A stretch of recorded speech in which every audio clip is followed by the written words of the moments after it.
Hello viewers, this is Deepak here. हमने जो है हमारे ये फर्स्ट वीडियो होगा जिसमें हमने फ़ोटो के साथ, यहाँ पे जो आपको स्क्रीन पे दिखाई दे रहा है, इस फ़ोटो के साथ हम जो है पहली बार ऐसा रिकॉर्ड कर रहे हैं। ठीक है, देखिए हमारा जो टॉपिक नंबर 2 था उसके 1 से लेकर हमने 5 क्वेश्चंस तो कर लिए थे। टॉपिक 2 था हमारा जियोमेट्री। टॉपिक नंबर उसी टॉपिक नंबर 2 का जो है आपके नेक्स्ट क्वेश्चन है क्वेश्चन नंबर 6। ठीक है, क्वेश्चन नंबर 6 देखिए आप। इसमें दिया हुआ है कि दिए गए चित्र में एक चित्र दिया हुआ है ABC। PQ और BC क्या है? समांतर रेखाएं। ठीक है, PQ और BC क्या है? आपस में समांतर है। और एवं AP बराबर क्या है? 4x माइनस 3 है। अब आपको देख रहे हो आप, AP कितना है? 4x minus 3। फिर उसके बाद AQ कितना दिया हुआ है? AQ 8x minus 7। उसके बाद PB कितना दिया हुआ है? 3x minus 1। और QC कितना दिया हुआ है? 5x माइनस 3 दिया हुआ है। तो x का वैल्यू इसने यहाँ पे पूछा है कि x बराबर क्या होगा। तो सबसे पहले आपको पता है कि अगर किसी त्रिभुज में, अगर कोई त्रिभुज दिया हुआ है आपको और उस त्रिभुज में दो रेखाएं समांतर हैं, ठीक है, एक भुजा और एक कोई रेखा समांतर है, तो उनमें जो ये संगत भुजाएं होती है इनके अनुपात के बीच में एक संबंध होता है। ठीक है, तो वो संबंध आपको पता होगा। तो थेल्स प्रमेय से क्या आ जाएगा यहाँ पे? AP बटा PB किसके बराबर होगा? AQ बटा QC के। ठीक है, इसको मैंने थोड़ा डायग्राम से भी समझाने की कोशिश की है, उसको आप देख लीजिएगा। सबकी वैल्यू रख देंगे। AP की वैल्यू आपको पता है, PB की पता है, AQ की पता है और QC की भी वैल्यू आपको पता है। सबकी वैल्यू यहाँ पे पुट कर देंगे तो कितना आ जाएगा? 4x minus 3 upon 3x minus 1 is equal to 8x minus 7 upon 5x minus 3। वज्रोणा करेंगे। वज्रोणा करने से क्या मिलेगा मुझे? 20x square minus 12x minus 15x plus 9 is equal to 24x square minus 8x minus 21x plus 7। अब मैंने इसी को थोड़ा सा और सोल्व किया तो मेरी एक क्वाड्रेटिक इक्वेशन बनेगी। अब इस क्वाड्रेटिक इक्वेशन में मैंने किसका भाग लगाया? सभी पदों में 2 का भाग लगा दिया। तो ये इक्वेशन चेंज होगी हमारी 2x square minus x minus 1 is equal to 0 में। अब इसके बाद मैंने इसके क्या किए? गुणनखंड किए। ठीक है, तो गुणनखंड करने से मुझे x की कितनी वैल्यू प्राप्त हुई? x बराबर माइनस 1 बटा 2 और x बराबर 1 प्राप्त हुआ।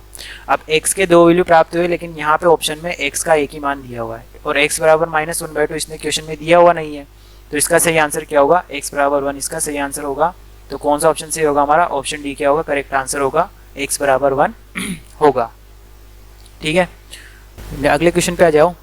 Question number 7। दिए गए चित्र में भुजाएं AB एवं CD क्या है? समांतर भुजाएं हैं। ठीक है, साथ ही माना त्रिभुज OAD का क्षेत्रफल क्या है? अल्फा दिया हुआ है। एवं त्रिभुज OBC का क्षेत्रफल क्या है? बीटा दिया हुआ है। तो सत्य कथन कौन सा होगा? अब इसने यहाँ पे बोला है, देखो सॉल्यूशन में देखिए आप, यहाँ पे सॉल्यूशन में क्या लिखा है? सॉल्यूशन में इसने दिया है कि यहाँ AB किसके समांतर है? CD के समांतर है। अब AB CD के समांतर है तो यहाँ पे होगा क्या कि जैसे AB और CD समांतर है तो इनको क्या काट रही है? 2 तिर्यक रेखाएं काट रही है। कौन कौन सी? एक तिर्यक रेखा तो है AC और दूसरी तिर्यक रेखा है हमारी BD। अब दोनों तिर्यक रेखाएं काट रही है 2 समांतर रेखाओं को, तो उनसे जो त्रिभुज बनेंगे ना, उनके आमने सामने वाले त्रिभुजों के क्षेत्रफल क्या होते हैं? समान होते हैं। तो एरिया ऑफ, यानी कि area of triangle OAD alpha दिया है और एरिया ऑफ ट्राइंगल OBC क्या दिया है? बीटा। और यहाँ पे दोनों इनके क्या होंगे? क्षेत्रफल बराबर होंगे और क्षेत्रफल क्या दिए हुए हैं? अल्फा और बीटा। तो ये अल्फा बीटा क्या होंगे? बराबर होंगे। तो स्पष्टतः क्या होगा? अल्फा बराबर किसके होगा? बीटा के। क्यों होगा? क्योंकि AB किसके समांतर है? CD के समांतर है। तो कौन सा ऑप्शन सही होगा हमारा? ऑप्शन नंबर 1 क्या होगा? करेक्ट आंसर होगा, alpha is equal to beta. देखो अगला क्वेश्चन है हमारा क्वेश्चन नंबर 8। यदि a प्लस बी प्लस सी बराबर क्या है? 180 डिग्री दिया है, तब यदि tan a plus tan b plus tan c बराबर lambda into tan a dot tan b dot tan c है, तो लेमडा किसके बराबर होगा? ये इसने यहाँ पे पूछा है। तो सबसे पहले देखिए सॉल्यूशन में हम क्या करेंगे कि मान लेते हैं कि a बराबर कितना है? 120 डिग्री है, b बराबर 30 डिग्री है और c बराबर कितना है? 30 डिग्री। अब इसने यहाँ साफ लिखा है कि a प्लस बी प्लस सी का योग कितना होना चाहिए? 180 डिग्री। तो यहाँ देख लिया आप साफ तौर से देख सकते हैं कि a प्लस बी प्लस सी को आप टोटल करेंगे तो क्या आ जाएगा? 180 डिग्री आ जाएगा। अब देखो यहाँ पे मैंने लिखा here a plus B plus C is equal to 120 degree plus 30 degree plus 30 degree कितना आ जाएगा? 180 डिग्री। अब इस इक्वेशन को सेटिस्फाई कराएंगे हम यहाँ पे। तो इक्वेशन कैसे सेटिस्फाई होगी देखना। tan 180 degree minus 60 degree plus ये यहाँ पे रखा मैंने, यहाँ पे 9 यहाँ से रखा, तो tan 120 डिग्री a का वैल्यू बी का वैल्यू क्या हो जाएगा 30 डिग्री और सी का वैल्यू क्या हो जाएगा 30 degree is equal to lambda. फिर क्या आएगा tan 120 degree dot tan 30 degree dot tan 30 degree, ठीक है। फिर इसके बाद आ जाओ टेन 120 डिग्री को मैं लिख सकता हूँ ten 180 degree minus ten 60 degree, ठीक है, क्योंकि 180 में से 60 जाएंगे तो 120 आ जाएगा। और टेन 30 और टेन 30 जुड़ के कितना आ गया 2 टेन 30 डिग्री। इसके बाद यहाँ पे टेन 120 को वापस मैंने क्या लिख दिया लेमडा टेन 180 माइनस 60 और ये टेन 30 और टेन 30 क्या हो गया टेन 30 डिग्री का होल स्क्वायर। अब देखो इसको कैसे सोल्व करेंगे टेन 180 डिग्री माइनस 60 डिग्री को। देखो first quadrant second quadrant, first quadrant में तो सभी क्या होते हैं सभी त्रिकोणमितीय अनुपात पॉजिटिव होते हैं। सेकंड क्वाड्रेंट में कौन होता है पॉजिटिव साइन, थर्ड में होता है टेन और फोर्थ में होता है कोस, ठीक है। कोस का व्युत्क्रम भी आ जाएगा आपके सेक और ये कोस यहाँ आएगा कोसेक, ठीक है, और यहाँ टेन के साथ आएगा कोट, ठीक है।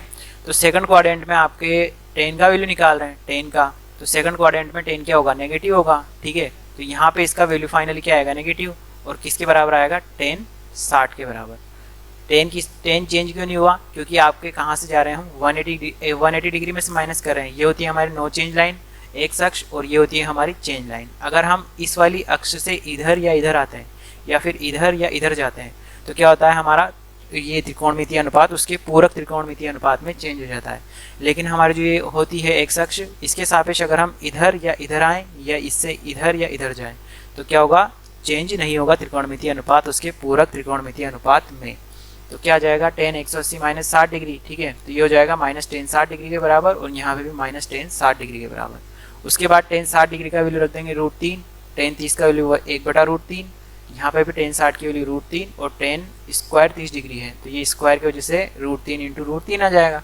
इसको सोल्व करेंगे तो कितना आएगा मेरे पास लेमडा का मान लेमडा बराबर 1 आएगा, ठीक है। तो लेमडा बराबर 1 यानी कि ऑप्शन नंबर 2 क्या होगा हमारा सही आंसर होगा, लेमडा का मान 1 आएगा। देखो आगे आ जाओ। नेक्स्ट क्वेश्चन है हमारा क्वेश्चन नंबर 9। क्वेश्चन नंबर 9 में क्या पूछा है एक वृत्त की त्रिज्या, एक वृत्त दे रखा है उसकी त्रिज्या n से घटाने पर यानी कि उसकी जितनी त्रिज्या थी उसमें से मैंने क्या घटा दिया n घटा दिया तो उसका क्षेत्रफल क्या हो जाता है आधा हो जाता है।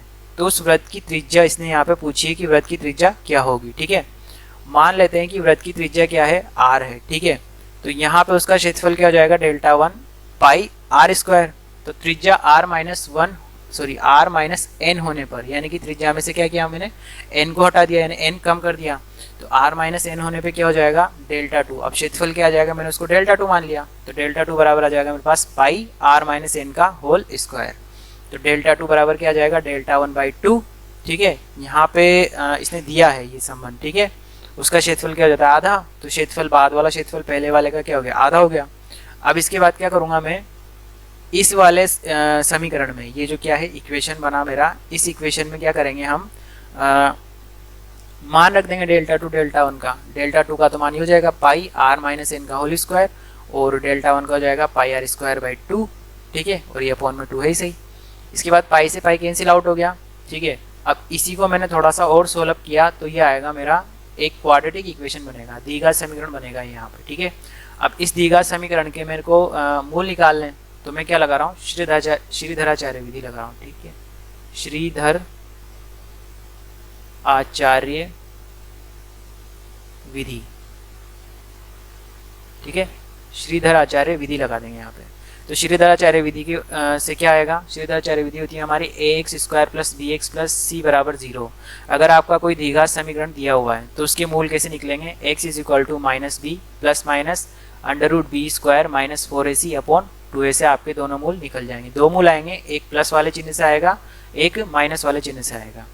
तो देखो सबसे पहले क्या किया हमने r इज इक्वल टू क्या आ जाएगा माइनस बी, बी की जगह क्या आएगा 4, r में है द्विघात तो क्या आएगा 4 और n, तो माइनस की वजह से चेंज हो ही गया तो ये आएगा मेरा 4n plus minus √b square, b क्या है यहाँ पे 4n तो ये जाएगा 16n स्क्वायर माइनस 4 1 और 2n स्क्वायर, ठीक है।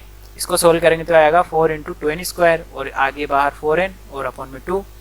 अब यहाँ से क्या करेंगे यहाँ से तो इस वर्गमूल में से तो 4 बाहर आएगा तो वो 2 के रूप में बाहर आएगा और इन सब में से 2 कॉमन लेके नीचे वाले हर से 2 कट जाएगा। तो इसके कौन से मान मिले मुझे? 2 मूल मिलेंगे, 2n plus minus under root 2n square. अब एक तो मिलेगा ये प्लस माइनस चिन्ह से, एक मिलेगा मुझे प्लस चिन्ह से, ठीक है। तो आप माइनस चिन्ह से आंसर मैच करा के देखिएगा, आपका आंसर मैच नहीं होगा चारों में से। तो मैंने क्या किया, प्लस चिन्ह वाले को लिया, प्लस चिन्ह वाले को क्या किया, उसके साथ प्लस चिन्ह वाला था, ठीक है। सबसे पहले मैंने रूट 2 कॉमन लिया, रूट 2 कॉमन ले लिया, n कॉमन आ रहा था, n को भी मैंने क्या लिया, कॉमन ले लिया। फिर इसके बाद n को कॉमन लेने के बाद क्या किया, यहाँ पे हमने अंश और हर में रूट 2 माइनस 1 और रूट 2 माइनस 1 का गुणा किया। गुणा करने से मेरा किस में फॉर्मेट हो गया, इसका फॉर्मेशन कैसे चेंज हो गया, इसका root 2 n upon root 2 minus 1 में इसका फॉर्मेशन चेंज हो गया, जो कि कौन से ऑप्शन से मैच हो रहा है, हमारा ऑप्शन नंबर 1 से मैच हो गया, ठीक है। जब तक आपका आंसर जो है ऑथेंटिक कोई सूत्र या कोई भी फॉर्मूला या कोई भी कैलकुलेशन टेक्निक लगाने से आपका आंसर मैच होता है, वही आंसर आप जो है टिक कीजिए। और अगर आप इसमें कभी कभी ऐसा भी कर लेता है, वो एक चौथा ऑप्शन ऐसा भी डाल देता है जहाँ पे वो लिख देगा नन ऑफ दीज, ठीक है, इनमें से कोई नहीं। तो फिर आपको जैसे मान लीजिए कि 2 मूल आए हैं आपके, तो उनको हर तरह से चेक करना पड़ेगा कि कहीं ये नन ऑफ दीज वाला आंसर तो सही नहीं है, क्योंकि अगर आपके 3 ऑप्शन चेक नहीं हुए तो ऐसा भी हो सकता है कि नन ऑफ दीज सही हो, लेकिन यहाँ पे ऐसा नहीं है, यहाँ पे आंसर जो है आपका मैच हो गया। तो कौन सा ऑप्शन सही होगा, आपका ऑप्शन नंबर 1 क्या होगा सही आंसर। अपने रूट 2n लिखा है तो इसने n रूट 2 लिख रखा है, बस इतना सा फर्क है, वो तो कोई बड़ी बात नहीं है, ठीक है। देखो अगला क्वेश्चन, अगला क्वेश्चन है हमारा क्वेश्चन नंबर 10। क्वेश्चन नंबर 10 में इसने पूछा है कि सामने बने चित्र में, सामने नहीं बना है, नीचे बना हुआ है चित्र वैसे, ठीक है, इसने लिखा है सामने, सामने बने चित्र में ए बी किसके समांतर है, सी डी के समांतर है, ए बी सी डी के समांतर है। तो कोण ए बी ओ कितना दिया है, 35 डिग्री दिया है, और कोण सी डी ओ कितना दिया है, 25 डिग्री दिया है, और कोण D C D O B कितना दिया है, x डिग्री। तो x का मान पूछा है इसने, ठीक है। तो सिंपल क्वेश्चन है, आप जानते हो कि अगर इस प्रकार z आकृति में कोण z आकृति बनती है तो उसमें बनने वाले कोण कौन से होंगे, एकांतर कोण हो जाएंगे, ठीक है, एकांतर कोण। तो यहाँ पे क्या होगा, ये 35 डिग्री का कोण है, तो ये वाला कोण भी कितने का होगा, 35 डिग्री का होगा, ये 35 डिग्री यहाँ पे लिख रखा है अपन ने। फिर उसके बाद अगर ये वाला कोण 25 डिग्री का है तो ये वाला कोण भी कितने हो जाएगा, 25 डिग्री का हो जाएगा। अब x उसने पूछा है टोटल ये पूरा वाला कोण, तो कितना हो जाएगा, 35 प्लस 25, तो 35 डिग्री प्लस 25 डिग्री, यहाँ मैंने 45 लिख रखा है, ये गलत है, ठीक है, यहाँ आएगा 35 डिग्री प्लस 25 डिग्री। तो 35 प्लस 25 कितना हो जाएगा मेरा, 60 डिग्री होगा ये, ठीक है, 35 डिग्री ही है और ये 25 है, तो 35 प्लस 25 60 डिग्री आएगा इसका सही आंसर, ठीक है। थोड़ी सी कैलकुलेशन मिस्टेक, तो सही आंसर क्या होगा हमारा, 60 डिग्री इसका सही आंसर होगा। सिंपली दोनों को जोड़ना था और कुछ भी नहीं करना था, ठीक है। तो आपके जो है 2nd ग्रेड के पेपर में इजी क्वेश्चंस भी आते हैं और थोड़े से एक कैलकुलेटिव क्वेश्चंस भी आते हैं। तो ऐसा नहीं है कि आपको पूरा पेपर करना चाहिए या पूरा ही सभी क्वेश्चन आपको करने हैं तभी आपका सिलेक्शन होगा, ऐसा नहीं है। आपको वो क्वेश्चंस पहले करने हैं जो कम से कम टाइम को आपको इसमें पेपर में कम से कम टाइम लगे आपको, और ऐसे क्वेश्चंस को पहले अटेम्प्ट करना है ताकि आपके मैक्सिमम क्वेश्चन जो है आप पेपर में अटेम्प्ट कर पाओ। ऐसा भी हो सकता है कि आपको काफ़ी सारे क्वेश्चंस जो है आते होंगे पेपर में, पर टाइम कम पड़ने की वजह से हम उनको अटेम्प्ट भी नहीं कर पाएंगे, क्योंकि 1 मिनट में आपको एक क्वेश्चन करना होता है वहाँ पे, ठीक है। तो इस चीज़ का थोड़ा ध्यान रखना होता है हमें वहाँ पे कि एक क्वेश्चन में, किसी क्वेश्चन में जैसे 1 से 1.5 मिनट तो जा सकता है, उस टाइम को फिर अपन को किसी दूसरे क्वेश्चन में क्या होगा, कवर करना पड़ेगा। तो क्वेश्चन सही भी करने हमको, और क्वेश्चन ज़्यादा से ज़्यादा अटेम्प्ट भी करने, ठीक है। तो इस चीज़ का थोड़ा ध्यान रखना, और इजी क्वेश्चंस को बिल्कुल नहीं छूटनी चाहिए हमें, ठीक है। तो इजी क्वेश्चंस को पहले सॉल्व करना है, और थोड़े जो हार्ड वाले हैं, मतलब जिनको हमें ऐसा लगता है कि कैलकुलेट करने में थोड़ा टाइम लगेगा, तो उनको थोड़ा सा डिले करके बाद में नेक्स्ट राउंड में हम सॉल्व कर लेंगे, ठीक है। मिलते हैं नेक्स्ट वीडियो में इसी टॉपिक के साथ, क्वेश्चन नंबर 11 से आगे के क्वेश्चंस के साथ। बाय।